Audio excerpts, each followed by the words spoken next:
आयोजक हैं संस्कार सागर पंचपलियती इंदौर।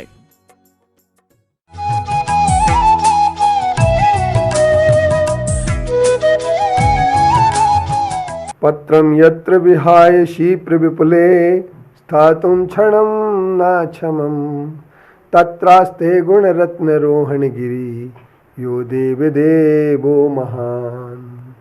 चित्रं नाट्य करोति कस्य मनसो दृष्टा पुरे सिरपुरे सश्री पार्श्वजनेश्वरो विजयते दिग्भाषसां शासनं दिग्भाषसां शासनं।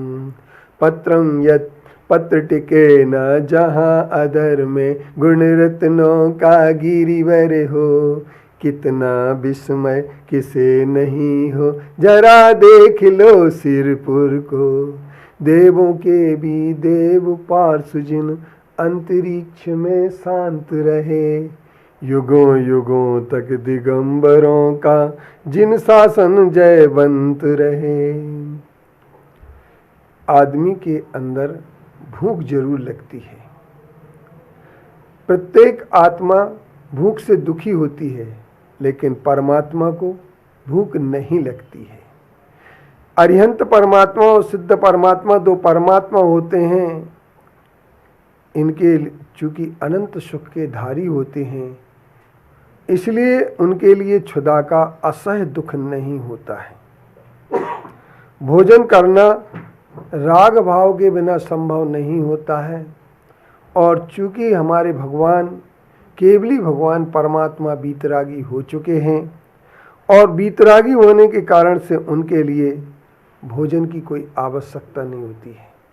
केवली भगवान के चूंकि मोहिनी कर्म नष्ट हो चुका है, और मोहिनी कर्म नष्ट हो जाने से असाता वेदनी कर्म के उदय से लोग कहते हैं भूख लगती है, लेकिन असाता वेदनी कर्म की उदीर्णा 6वें गुण स्थान तक ही होती है, चूँकि वहाँ पर मोह होता है। और जब केवल ज्ञान हो जाता है तो 13वां गुण स्थान होता है, उस 13वें गुण स्थान में भूख नहीं लगती है।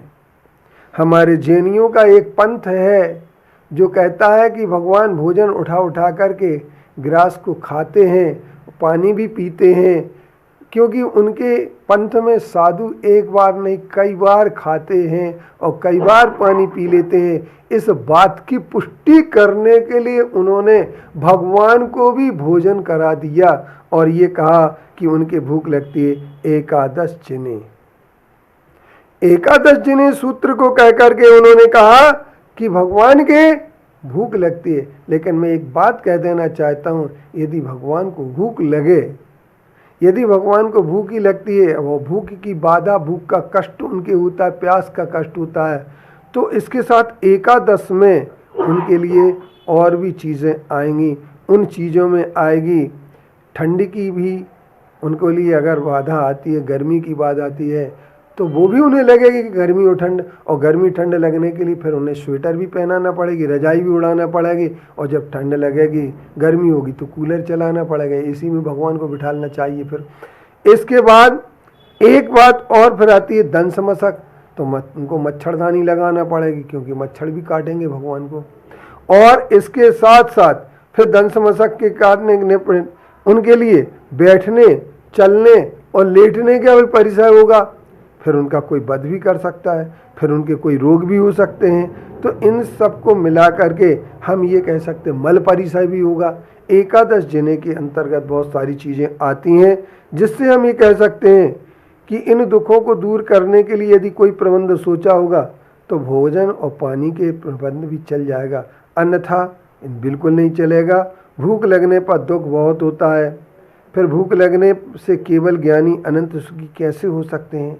केवली भगवान भोजन करते हुए यदि समस्त लोक को आलोक के पदार्थों को स्पष्ट देखते हैं तो उन्हें न जाने कितनी गंदगी दिखेगी। उस गंदगी को देख करके क्या वो भोजन कर सकते हैं? क्योंकि केवल ज्ञानी है, और केवल ज्ञानी को सब कुछ दिखता है। जब सब कुछ दिखता है तो वो दिखते हुए उनके लिए न जाने मल मूत्र आदि से भरी हुई, न जाने खून से भरी हुई किसी का मर्डर हो रहा होगा तो वो भी दिखेगा, क्योंकि केवल ज्ञानी है।